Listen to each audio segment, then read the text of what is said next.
Stop trying to be happy and consider these helpful alternatives. Whitney Goodman is the radically honest psychotherapist behind the popular Instagram account Sit with Wit and owner of the Collaborative Counseling Center, a private therapy practice in Miami. She helps individuals and couples heal past wounds and create the life they've always wanted. Her work has been featured in dozens of publications and programs, including the New York Times, Teen Vogue, New York Magazine, In Style, and Good Morning America. Below, Whitney shares 5 key insights from her new book, Toxic Positivity, Keeping It Real in a World Obsessed with Being Happy. Listen to the audio version read by Whitney herself in the Next Big Idea app. I want you to imagine that you just lost someone very important to you. You're grieving, crying, and having a lot of trouble getting through the day. Some days you're really not sure you'll make it without them. You decide to call a friend for support, even though it was so difficult for you to pick up the phone and make the call. They answer the phone, and you immediately start crying. You're not sure what you want them to say or do, but you know you need support. Your friend, with the best of intentions, starts with, they really wouldn't want to see you sad. Be grateful for all the support you have around you. They would want to see you living life and enjoying it. You start to shrink into yourself. You know there isn't any more room for your emotions here. It's time to be strong and be happy. So, you muster up all the strength you have to say, yeah, thanks, and get off the phone. Situations like this happen every day.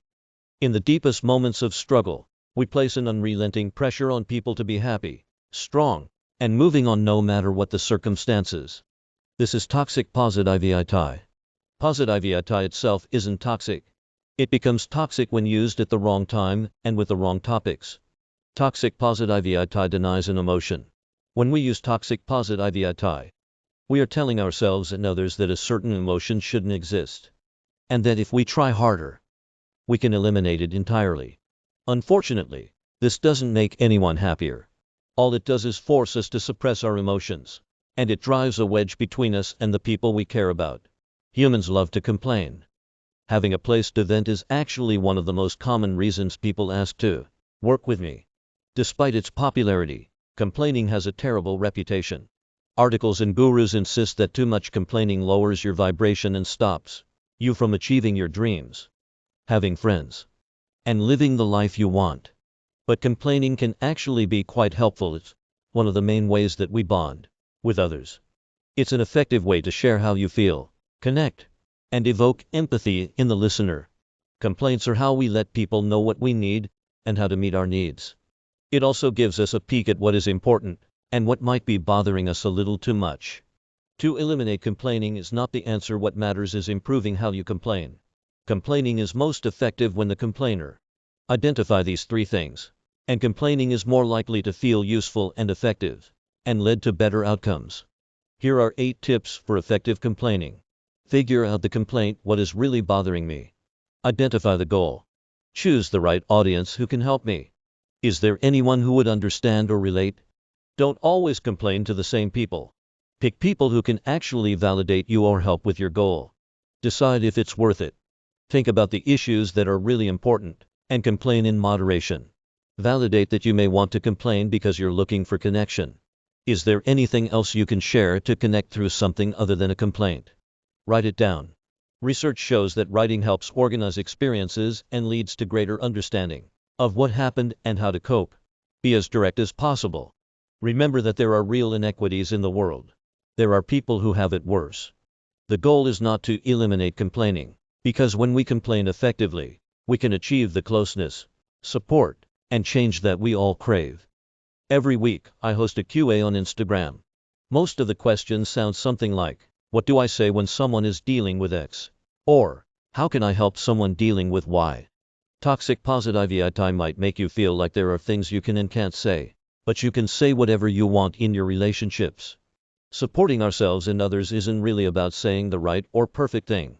How the words come out will depend on who you're talking to, the topic, and the environment.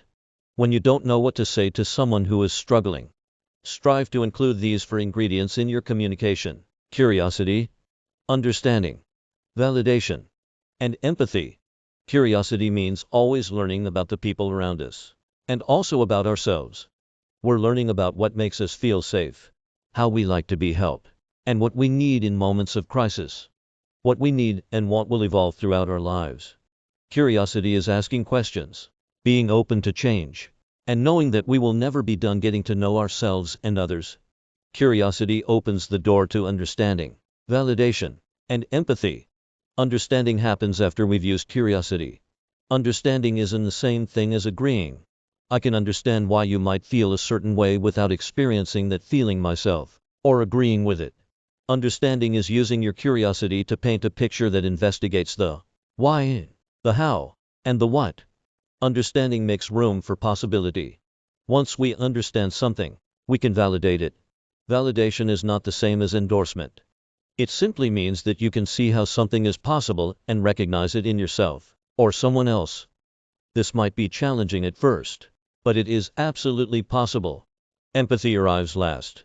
Empathy is about making space for the feelings, understanding them, and allowing the feelings to exist. Everything makes sense in context. When we learn why a person is the way they are, we're able to develop empathy. If you lead with curiosity and seek understanding, the validation and empathy will flow naturally and, more than likely, so will the words you were searching for. Most people genuinely want to be helpful, but sometimes we mess up royally. Our intentions are completely misunderstood, or the other person doesn't want to receive our help. This may happen because the way we helped was abrasive. We weren't listening to what the other person needed, or the other person simply wasn't willing to accept our help, even if it was offered in a gracious and kind way. Your intent matters, but your impact matters more. Knowing what to say and when to say it has become really challenging.